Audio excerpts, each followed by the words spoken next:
Hello, Junction team. This is Jerry, and I would like to do a very short video about Mosport.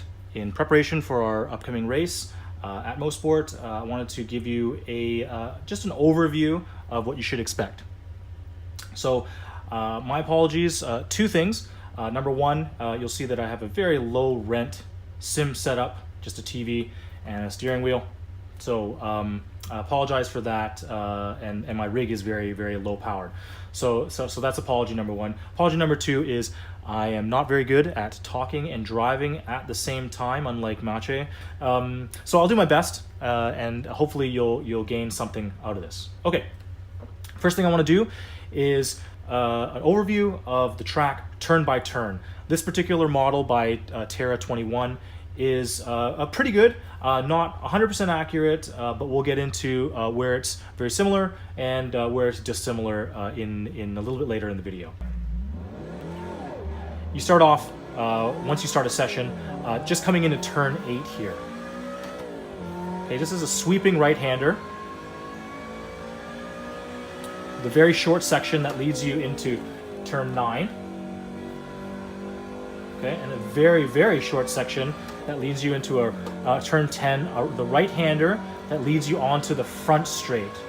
Okay, the front straight is very short, leads into turn 1, downhill right hand off camber with a concrete wall on the inside. Watch and mind the blend line. Okay, this bridge leads you into turn 2, downhill off camber, left-hander. Short straight in between this and turn 3. Also off camber, blind. Into a longer straight between 3 and 4.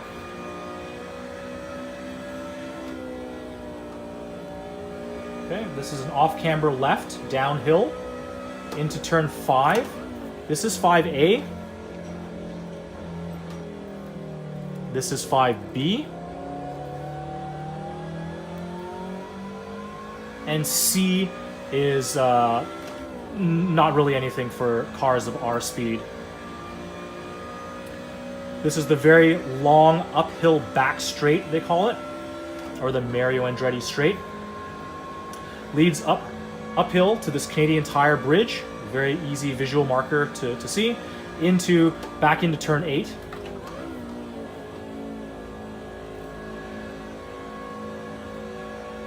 Okay, very short section to turn 9.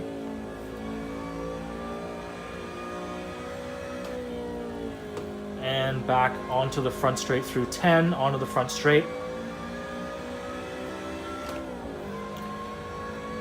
All right, so we'll do one more lap like that. So this is turn 1, off camber, blind, right hand turn. Comes downhill a little bit, actually. A little bit of an uphill crest here into turn 2. That's very, very blind on entry, but downhill, off camber. Lots of run out onto the right hand side there. Into turn 3. Very, very blind. I've screwed this up royally. There is no runoff there. That is grass and certain doom. Straight in between 3 and 4, into 4, downhill, right-hander. Lots of compression here in real life. You don't want to do that, but on to the back straight. Take a breather, check the gauges, watch the flagging stations. We'll get into the locations of certain things, and you can watch videos and pick that up. Coming up to the Canadian Tire bridge, a little bit of a crest here, just foot in it, downshift. Well, in game it's a downshift. We'll get into gearing in a moment. Okay, in fact, this lap we'll do gearing selection.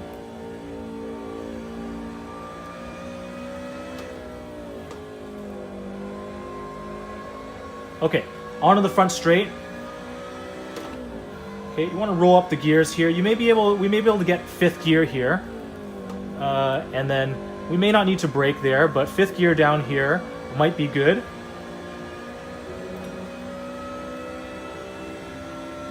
In real life, we could probably take this in 5th gear, if not 4th gear, if you're in a situation where you're in a lower gear. All the way down here. This would be a 4th gear turn.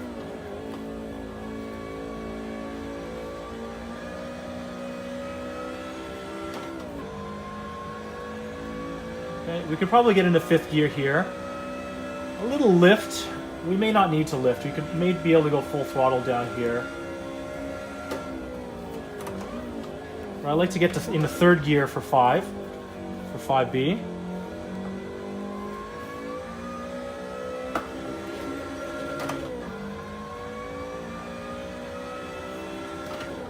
Use all of the gears here up the back straight.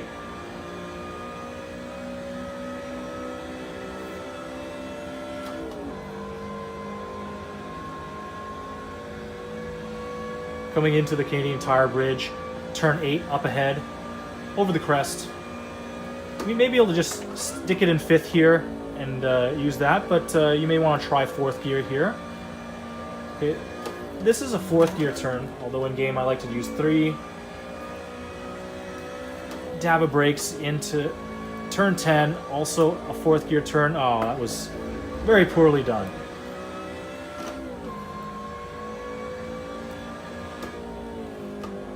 Okay, let's talk about what's good in this model and what's not so good. Alright, so the representation of this bridge is very good. Real life, there's not as much of this overrun on the left-hand side there, although again, that side is very well represented. Okay, this inside curbing is very large in real life, so do not touch that. Really no need to hit the curbing here. Continental Bridge, spot on. Under the sea. Okay, downhill. Keep it on the left-hand side, I like to. 3rd gear here, that's good.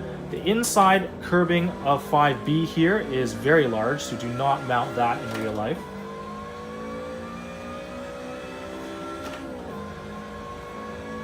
This is very accurate.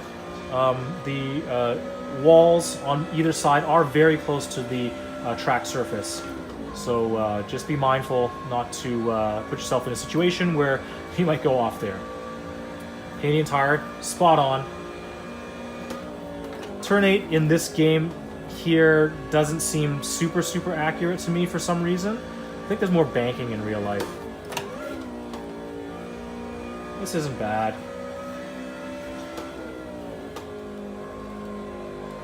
And I've cocked that up. Okay, that flag station there also, that's very accurate. Okay, let's talk about how I like to position the car and some of the high priority turns here. That was useless, didn't need to upshift to 5th there in this game. Okay, so it feels weird to just start talking about it in the middle of a lap, but let's just go ahead and do that. So I like to position the car on the right-hand side here of turn 3, and then get on the throttle as early as possible. Don't touch that curbing, you don't need to. Come in under the C of the Continental, a little lift, and then I like to position the car out on the left. A lot of people like to go center, but I feel like I get a better radius if I take it over to the left side of into the entry of 5.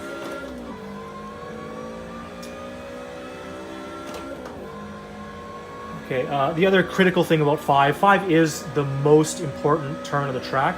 If you can gain a few kilometers per hour or miles per hour for you, that really just carries you up and multiplies as you power up the back straight here. In real life, just a dab of brakes here, or perhaps, depending on how the car handles, maybe even just a lift, maybe a heavy lift to start, and then dial it back as you get more comfortable. I like to be left side here into turn 10, outside, inside, outside. You can take the curbing here. Don't be too aggressive. Concrete walls on either side. Okay, I like to come in here into turn one. I like to clip this curbing. You can be very aggressive with that. That way you know you have lots of track when you track out. And then I like to just try to touch the apex there. It drifts you out a bit, and then right back and touch the second apex there. Okay, again, turn three. Kind of come in tight here, and then get on the throttle as early as you can. Do not go off there. Very, very bad place to go off. There's no really friendly places to go off at Mosport.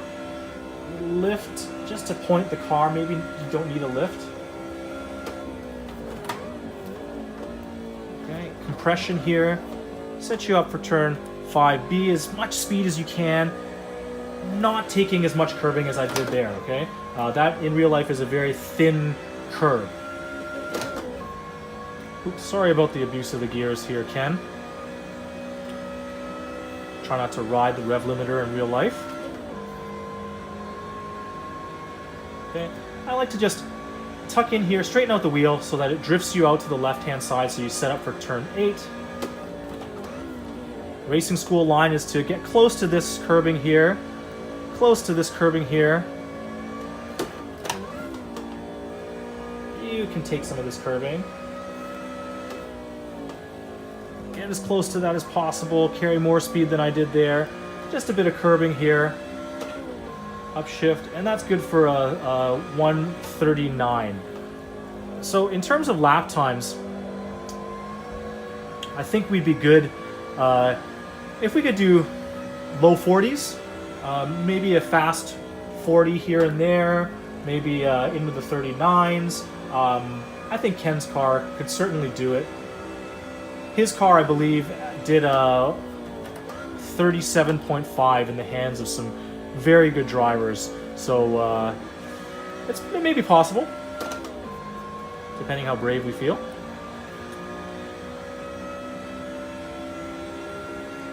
Okay.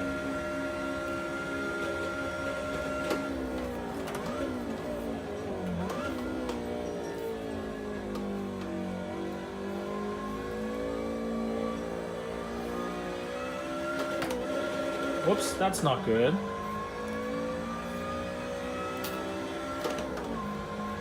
Okay, why don't we just, in closing, let's just talk about some of the dissimilarities.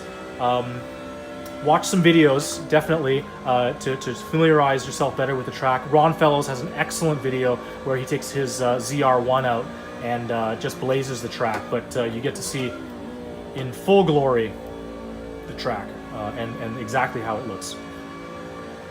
Okay. Oh, of note, this in turn 9 here, that's your pit entrance. So be mindful of that. Okay, let's start a lap here. Talk about some of the dissimilarities.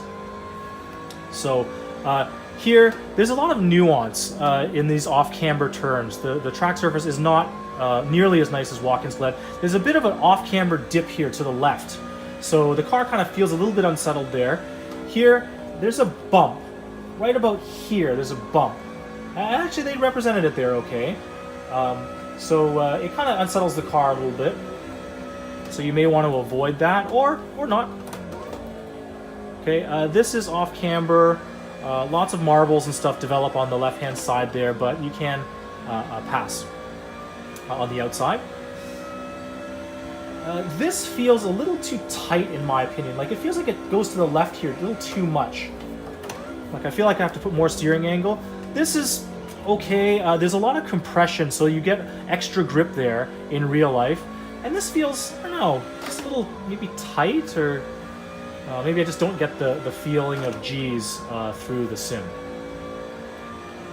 There's a Marshall station. I think there's 3 of them coming up here on the left-hand side.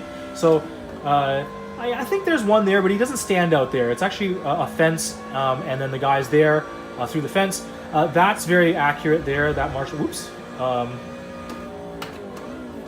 I feel like in real life there's more banking here, right near the curbing. There's a little bit of banking there that you can use to your advantage. This seems about right. This seems pretty good.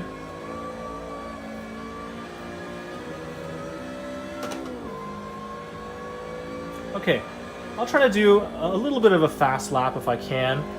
I'm pretty sure I'm just going to go right off since I'm actually recording this. I'll see what I can do.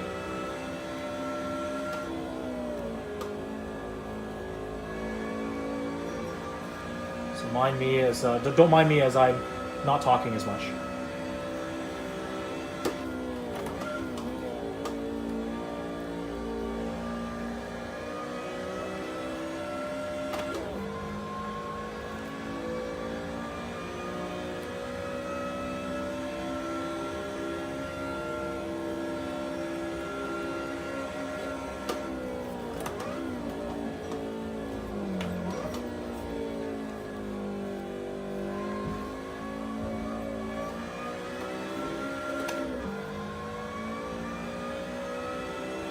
Yeah, that was very slow compared to my ghost lap there. I thought I was going to do pretty good, but evidently not.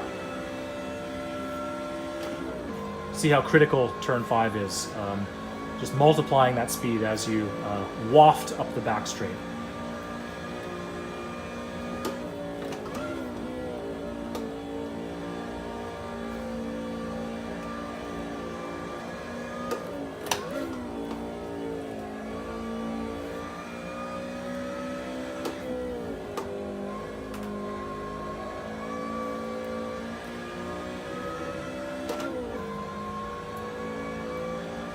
Okay, and that was good for a high 38.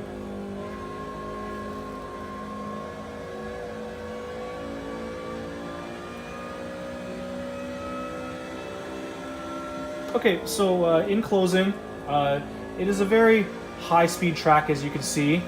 I would say that it's, just looking at the track map, it's overly simplistic, and due to the nature of the track surface and the way that they've resurfaced it, it's much nicer now than it used to be.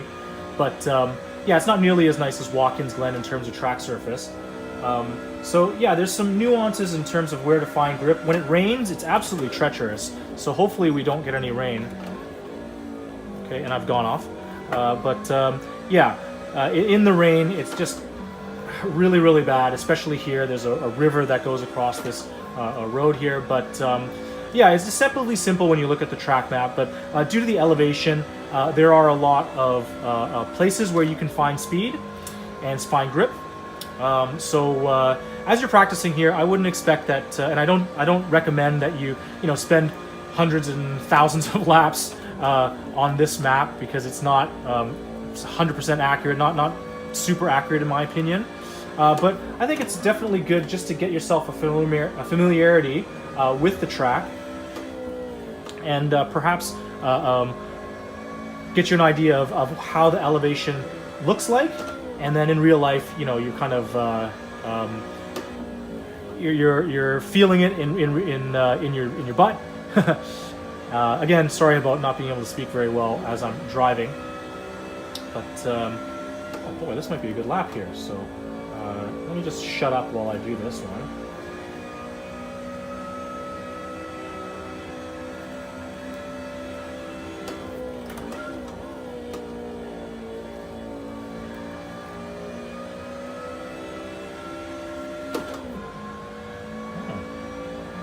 That nicely. See if I can get turn 5 adequate.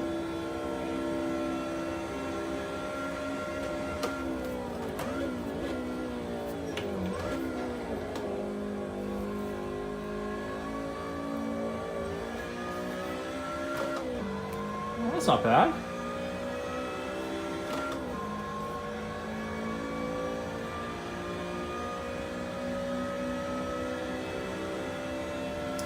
Checking the gauges, watching for flags. It's a green flag, so we're good. Canadian Tire Bridge.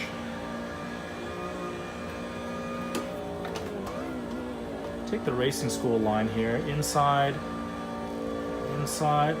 No, cock that up a bit.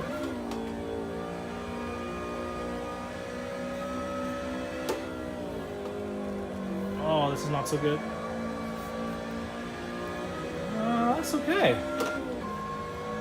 And a new personal best. That's a 38.2. Good. So, anyways, why don't I just go ahead and cut this short?